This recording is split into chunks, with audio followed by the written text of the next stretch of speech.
program. As you know, this is a day of respect, and you're going to show your respect by your behavior here as an audience. And I'm sure you all make me very proud of you.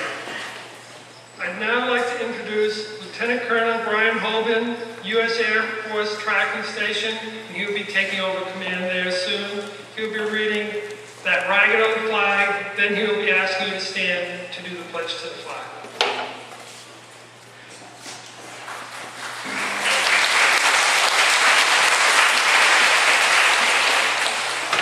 That ragged old flag, written by Johnny Cash. I walked through a country courthouse square. On a park bench, an old man was sitting there. I said, "Your courthouse is kind of run down." He said, "No, it will do for our little town." I said, "Your flagpole kind of leaned a bit, and that's a ragged old flag you got hanging on it." He said, "Have a seat." So I sat down. He said, "Is this your first visit to our little town?" I said, "I think it is." He said, "I don't like to brag, but we're kind of proud of that ragged old flag. You see, we got a little hole in that flag there when Washington took it across the Delaware. It got powder burned the night Francis Scott Key sat watching it, writing "O say, can you see?" It got a rip in New Orleans with Packenham and Jackson tugging at its seams. It almost fell at the Alamo beside the Texas flag, but she waved on though. It got cut with a sword in Chancellorsville. It got cut again at Shiloh Hill. There was Robert E. Lee and Beauregard and Bragg, and the South wind blew hard on that ragged old flag. On Flanders Field in World War I, she took a bad hit from a Bertha gun. She turned blood red in World War II. She hung limp and low by the time that one was through. She was in Korea and Vietnam. She went where she was sent by her Uncle Sam. The Native Americans, the black, yellow, and white, all shed red blood for the Stars and Stripes. And there in her own good land, she's been abused, burned, dishonored, denied, and refused. And the very government for which she stands has been scandalized throughout the land. And she's getting threadbare and she's wearing kind of thin, but she's in pretty good shape for the shape that she's in, because she's been through the fire before, and she can take a whole lot more. So we raise her up every morning, and we bring her down slow every night. We don't let her touch the ground, and we fold her up right. On second thought, I do like to brag, because we're mighty proud of that ragged old flag.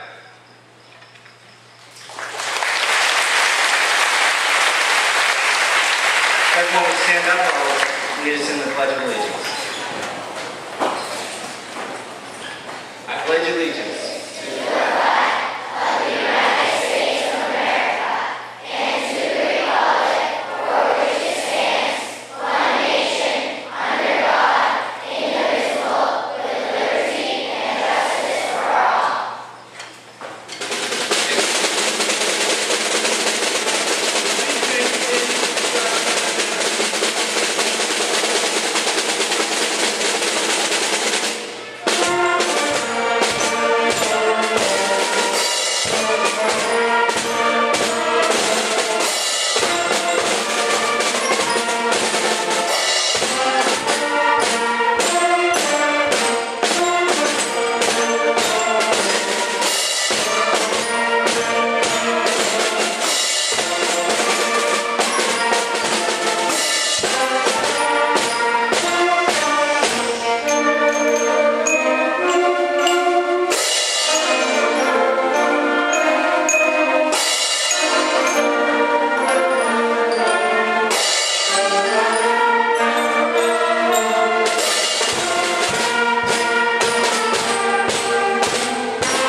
Betsy Ross to get up here for her monologue.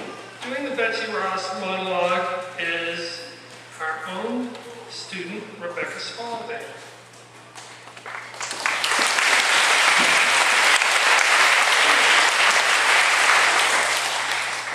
Good morning. I'm Betsy Ross.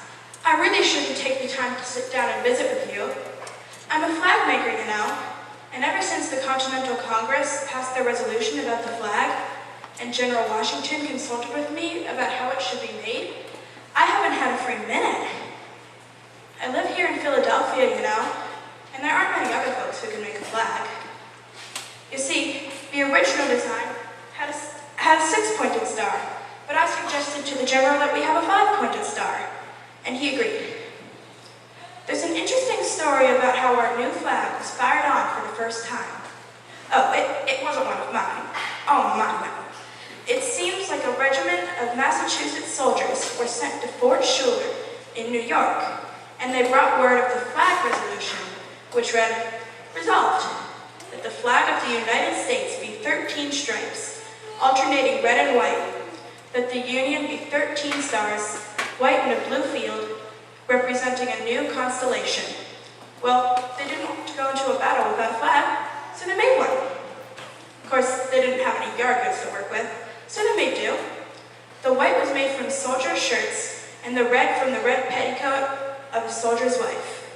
And the blue was the cloak of Captain Abraham Swartout.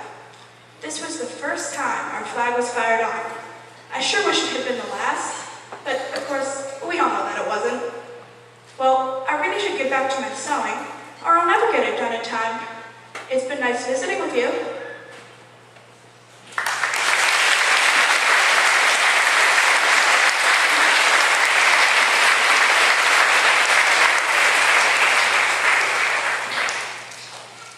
Next, I'd like to do a few recognitions.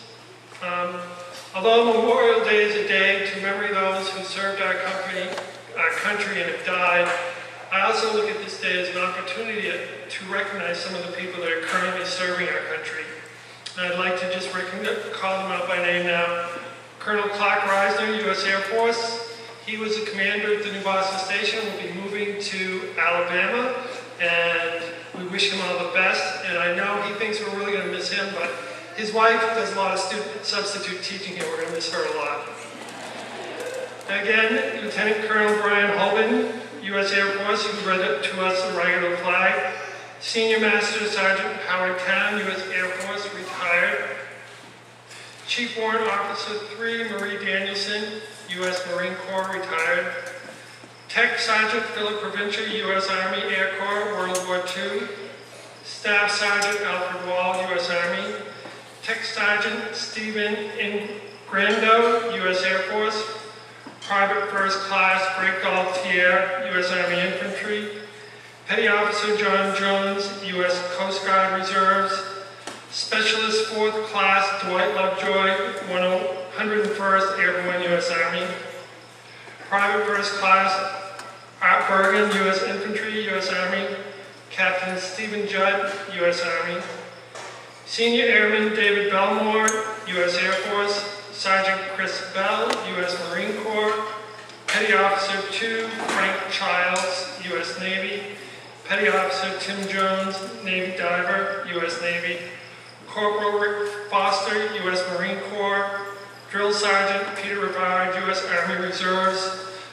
Senior Airman Nikki Bradley, U.S. Air Force. Tech Sergeant Matt Bradley, Air National Guard. Sergeant Glenn April, U.S. Army. Sergeant Eugene Sizemore, U.S. Army. Walter Leach, U.S. Army. That's it.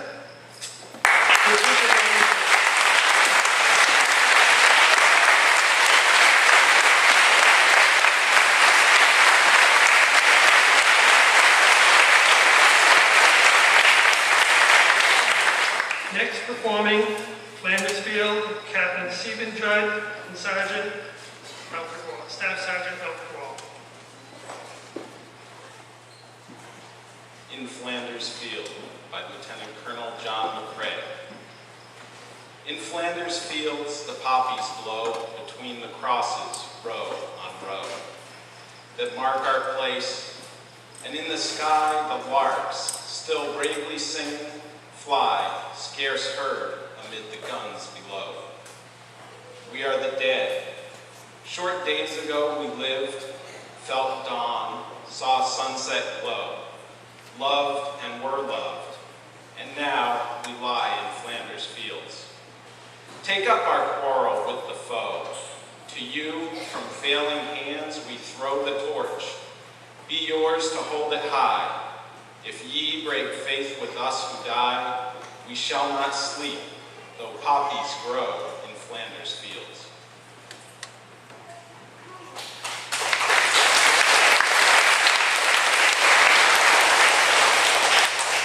Now I'd like to introduce Mr. Howard Town, who will be speaking to you about Memorial Day and why we're all here. Mr. Town.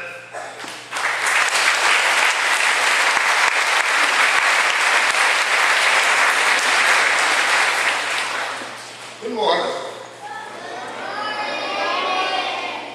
And you know what? You were part of making the history of New Boston. This is probably the largest gathering for Memorial Day in this little town ever. All you have to do is stand here and scan the audience. I chose this topic because I feel that many of us have not perhaps read history and so forth and followed up of why this day evolved. We have to go back over 150 years, and I wasn't there. So I'll try to give a little bit of what I've read. Something serious happened to this country. We were a country for a short time, and suddenly people wanted to divide it and make two countries. Its cause was greed. You will read in history nothing like that says greed. They have all kinds of excuses for the Civil War. The Civil War technically was greed. We go to school and we are trained and taught and given excuses not to be greedy. And that is a large portion of our lives. So that is a bit of what this all started from. But that is not the reason we're here. And it's not the reason that we're here that Mr. Matthews said we're going to have a Memorial Day today. That's not why we're here. So all the excuses that we have for being here today are not really relevant. What makes it relevant is what happened by some very thoughtful women to drive through that cemetery with a little breeze blowing. You will really appreciate what those students accomplished. So again, thank everyone, and thank the school especially for their help with this program and ceremony. Thank you very much.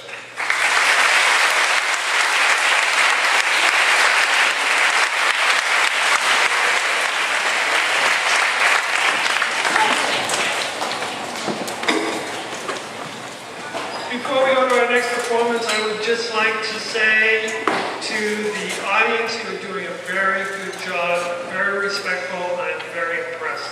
Keep up the good